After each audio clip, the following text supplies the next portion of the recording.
বন্ধুরা, আশা করি তোমরা সবাই ভালো আছো। তোমার চ্যানেলে তোমাদের সবাইকে স্বাগতম। তো আজ আমি এই মুহূর্তে তোমাদের সামনে যে বিষয় নিয়ে আলোচনা করব, মাধ্যমিক 2025 ছাত্রছাত্রীদের জন্য একদম শেষ মুহূর্তের শেষ সাজেশন, মাধ্যমিক অঙ্কের উপপাদ্য। তো আজ একদম অঙ্কের থেকে কোন কোন উপপাদ্য তোমাদের পরীক্ষার হলে বা প্রশ্নে আসতে চলেছে সেটা তোমাদের বলে দেবো। প্রথমে বলে রাখি, তোমাদের পরীক্ষায় দুটো উপপাদ্য আসবে, একটা উপপাদ্য তোমাদের করতে হবে। আমি আজ তোমাদের বই থেকে তিনটে উপপাদ্য বলবো, যে তিনটে উপপাদ্য করলে তোমরা কিন্তু একটা কমন পাবে, এটুকু বলে রাখতে পারি। তো সম্পূর্ণ ডিটেলস আলোচনা করার আগে বলবো, যারা এখনো চ্যানেলকে সাবস্ক্রাইব করোনি অবশ্যই সাবস্ক্রাইব করে নাও। আর শেষ মুহূর্তের সাজেশন, অর্থাৎ হাতের সময় খুবই কম, যাদের এগুলো রেডি করা আছে ওকে, যদি কারো রেডি করা না থাকে একটা কিন্তু রেডি করতেই হবে।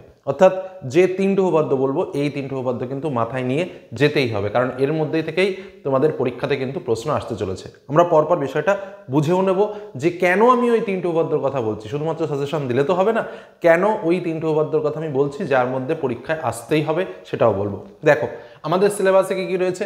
3 নম্বর চ্যাপ্টার বা 3 নম্বর অধ্যায় রয়েছে বৃত্ত সম্পর্কিত উপপাদ্য, 7 নম্বর অধ্যায় রয়েছে বৃত্তস্থ কোণ সম্পর্কিত উপপাদ্য, 10 নম্বর অধ্যায় রয়েছে বৃত্তস্থ চতুর্ভুজ সংক্রান্ত উপপাদ্য, 15 নম্বর অধ্যায় রয়েছে বৃত্তের স্পর্শক সংক্রান্ত উপপাদ্য, 18 নম্বর অধ্যায় রয়েছে সদৃশ্যতা এবং 22 নম্বর অধ্যায় রয়েছে পিথাগোরাসের উপপাদ্য।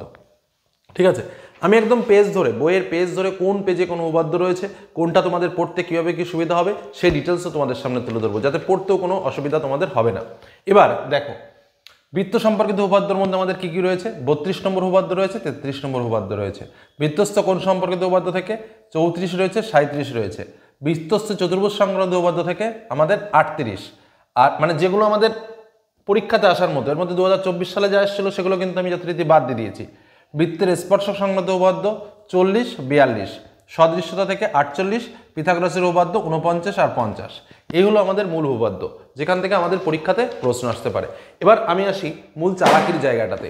চালাকিটা কোথায় আছে দেখো, 2024 সালে কোথা থেকে এসছে, বৃত্তস্থ চতুর্ভুজ বৃত্তস্থ কোণ সম্পর্কিত উপপাদ্য, এই চ্যাপ্টার থেকে কিন্তু 2024 সালে এসছে। পরিষ্কার কথা বুঝে নাও, এই জায়গাটা 2024 সালে এসছে এই চ্যাপ্টার থেকে। অতএব এই চ্যাপ্টার থেকে এবছর আসার সম্ভাবনা কিন্তু কম। নেক্সট আরেকটা চ্যাপ্টার থেকে এসেছিল, যেটা হচ্ছে 2024-এ বৃত্তের স্পর্শক সংক্রান্ত উপপাদ্য। এখান থেকেও কিন্তু এবছর অর্থাৎ 2025 সালে আসার সম্ভাবনা কম। তাহলে এই দুটো পার্ট কিন্তু আমরা যথারীতি বাদ রাখতেই পারি।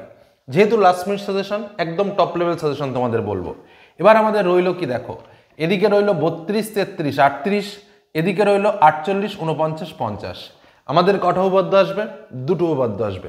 তোমাদের পরিষ্কার বলে দিই, 32, 33, 38 এই যে তিনটে উপপাদ্য, অথবা 48, 49, 50 এই তিনটে উপপাদ্য। অনেকেই বলবে স্যার সদৃশ্যতা থেকে পরীক্ষাতে আসে না। আমিও বলছি সদৃশ্যতা থেকে আসার সম্ভাবনা নেই, কিন্তু আমি গ্যারান্টি দিয়ে বলবো না, যেহেতু সাজেশনটা এমনভাবে করা উচিত যাতে করে কোনো রকম এদিক ওদিক হয়ে গেলেও যেন আমি পরীক্ষাতে কমন পাই। সেজন্য আমি 48টাকেও আমি এক্সট্রা দেখে যেতে বলছি।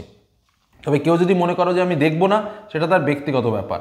অর্থাৎ এই 32, 33 এবং 38 আমি বিশেষ করে এই তিনটের কথা বলবো, যে তিনটে কিন্তু মোস্ট ইম্পর্টেন্ট। অন্যদিকে 48, 49, 50 এই তিনটেও কিন্তু মোস্ট ইম্পর্টেন্ট। এবার তোমাদের একটু আগে বলে নিই, তারপরে আমি এর মধ্যেও মোস্ট ইম্পর্টেন্ট দুটো বলবো, সেটা আগে বলে রাখি। প্রথম কি বললাম, 32 নম্বর উপপাদ্য, অর্থাৎ আমাদের বৃত্ত সম্পর্কিত উপপাদ্যতে কি রয়েছে, ব্যাস নয় এরূপ কোনো জ্যায়ের ওপর বৃত্তের কেন্দ্র থেকে লম্ব অঙ্কন করা হলে ওই লম্ব জ্যাটিকে সমদ্বিখণ্ডিত করে।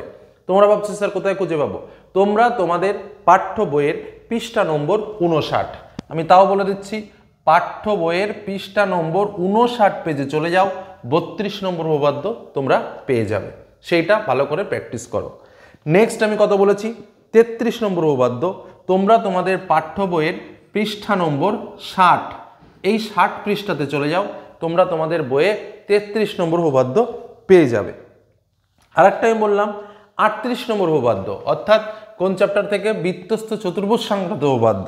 এই 38 নম্বর উপপাদ্য, যেটা তোমরা তোমাদের বইয়ের পেয়ে যাবে 164 পৃষ্ঠাতে, তোমরা কিন্তু এই উপপাদ্যটা পেয়ে যাবে। ওকে, সেটা রয়েছে বৃত্তস্থ চতুর্ভুজের বিপরীত কোণগুলি পরস্পর সম্পূরক। আর 33 নম্বর উপপাদ্য যেটা ছিল সেটাও একটু বলে দিই, প্রমাণ করি যে ব্যাস নয় এরূপ কোনো জ্যাকে যদি বৃত্তের কেন্দ্রবিন্দুগামী কোনো সরলরেখা সমদ্বিখণ্ডিত করে, তাহলে ওই সরলরেখা ওই জ্যায়ের ওপর লম্ব হবে। এই তিনটে কিন্তু ভেরি ইম্পর্টেন্ট, আমি পরিষ্কার করে বলি, এই তিনটে না করে পরীক্ষার হলে যেও না। এই তিনটের ভেতরে একটা পরীক্ষায় আসে ধরে নাও, একদম পরিষ্কারভাবে কথাটা বলে রাখি। আচ্ছা, নেক্সট আমি বলি 48 নম্বর স্বাভাবিক ভাবে সদৃশ্যতা থেকে আমি বলে দিয়েছি। সদৃশ্যতা থেকে 48 নম্বর কি রয়েছে, যে কোনো সমকোণী ত্রিভুজের সমকৌণিক বিন্দু থেকে অতিভুজের ওপর লম্ব অঙ্কন করলে ওই লম্বের উভয় পার্শ্বস্থিত ত্রিভুজদ্বয় সদৃশ এবং ত্রিভুজগুলির প্রত্যেকে মূল ত্রিভুজের সঙ্গে সদৃশ্য। তোমরা পেয়ে যাবে তোমাদের বইয়ের পৃষ্ঠা নম্বর 255 পৃষ্ঠাতে। ওকে, নেক্সট 49 তো পিথাগোরাসের উপপাদ্য জানো, আর 50 হচ্ছে পিথাগোরাসের তোমার বিপরীত উপপাদ্য। অর্থাৎ 49টা তুমি পাবে তোমাদের বইয়ের 285 পৃষ্ঠায় এবং 50 তোমরা পাবে তোমাদের বইয়ের 286 পৃষ্ঠায়।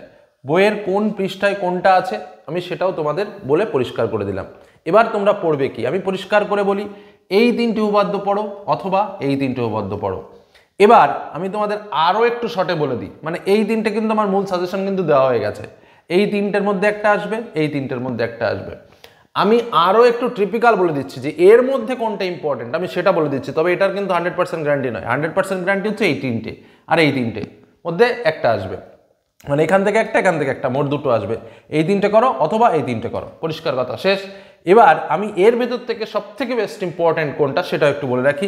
এর মধ্যে দিয়ে তোমাদের যেটা হচ্ছে উপপাদ্য নম্বর 33 কি বলছে, প্রমাণ করি যে ব্যাস নয় এরূপ কোনো জ্যাকে যদি বৃত্তের কেন্দ্রবিন্দুগামী কোনো সরলরেখা সমদ্বিখণ্ডিত করে তাহলে ওই সরলরেখা ওই জ্যায়ের ওপর লম্ব হবে। অর্থাৎ এই যে উপপাদ্যটা, এই উপপাদ্যটাকে আমি ডবল স্টার দিয়ে রাখলাম, ট্রিপল স্টার দিয়ে রাখলাম, হলো। এবং অন্যদিকে পিথাগোরাসের উপপাদ্য অর্থাৎ যেটা 285 পৃষ্ঠায় রয়েছে এটাকেও আমি ট্রিপল স্টার দিয়ে রাখলাম। মানে এই তিনটে তো ইম্পর্টেন্টই, তার মধ্যে এটা হচ্ছে সব থেকে ইম্পর্টেন্ট সবচেয়ে, তারপরে হচ্ছে 32, তারপরে হচ্ছে 38, আর এদিকে এটা 3টে স্টার দিলাম, এটা 2টো স্টার দিলাম, এটাতে 1টা স্টার দিলাম। বোঝা গেল কি বললাম?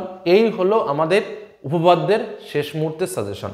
অর্থাৎ হাতে যেটুকু সময় আছে সেটুকু সময়ের মধ্যে তুমি কি করবে তোমার সামনে আমি পরিষ্কারভাবে তুলে ধরলাম। উপপাদ্যে আমাদের 5 মার্ক থাকে, এই 5 মার্কটা কিন্তু ভালো ছেলেমেয়ে যারা তাদের তো দরকার অবশ্যই, যারা একটু দুর্বল তাদের 100% দরকার। এই 5 মার্ক যেন কোনো ক্রমে নষ্ট না হয়, কারণ এই 5-এর মধ্যে কিন্তু 5 তোমাকে বিরাট একটা জায়গা এনে দেবে, এটুকু মাথায় রেখো। তাহলে কোন তিনটে উপপাদ্য বা কোনটা কোনটা কি পড়বে আমি ডিটেলস আলোচনা করলাম। আশা করি উপপাদ্য নিয়ে আর কোনো প্রশ্ন থাকার কথা নয়। আর এটুকু ভালো করে করো, পরীক্ষার জন্য প্রিপারেশন নাও, মাথা ঠান্ডা রেখে পড়ো, কোনো রকম কোনো সমস্যা নেই। কোনো সমস্যা হলে কমেন্ট বক্সে কমেন্ট করো। আজকের মতো এখানেই শেষ করছি। চ্যানেলের সঙ্গে থেকো, চ্যানেলে কোনো কিছু জানার থাকলে কমেন্ট করো। ধন্যবাদ।